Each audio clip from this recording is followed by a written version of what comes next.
ang ginatos ng local artist para makisumaro sa ikatulong taon kang sabat sa ukol na pigkonduser sa Sarong Resort sa Barangay San Isidro, Santo Domingo, Albay, kang nakaaging Sabado de Gloria. Sa pagtiripon, pigbida ni Julia ang sayang man iba-ibang obra nagibo sa crochet, siring kang keychains, bag charms asin headband. Istorya niya, inina ang ikadawang taon niya na magpartisipar sa Arts and Crafts exhibit sa sabat sa ukol. Sabi nga ninda, bako man pirmi, makusog ang benta. Basta magpupursigi ka lang mag-igos. Tapos yun man lang po ang kaipuhan. Apera sa exhibit, nagkaigwaman ni Miss Kim boarding competition.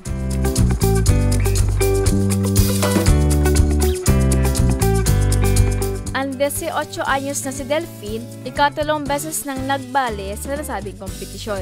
Dako lang tabang ini sa gabus na athlete. Gabus di game matatabangan, tapos igwa talagang matabangan ang dumagsa.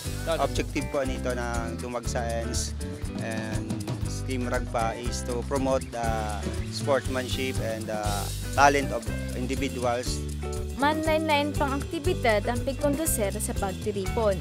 Araw kang beach volleyball, beach football, surf jump, skate jump, downhill longboarding, laro ng lahi. Nagkaigwaman tugtugan ang mga local band.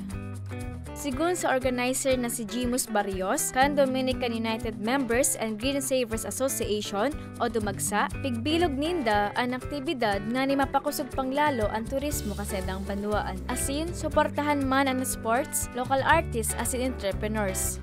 To partake for this cause kang sa tuyang sabat sa ukol na makisumaro sa pagpahiling sa pagpadaba sa palibutan.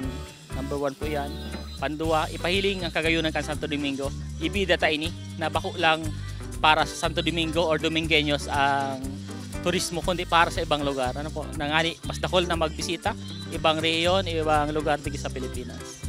Mientras tanto, ang nagonong fondo hali sa registration asin entrance fee ang mapapaduma sa gustoson sa pagpapabulong kasa edang napiling benepisyaryo. Para sa mga baretang tatak Bicol, Camille Archaga.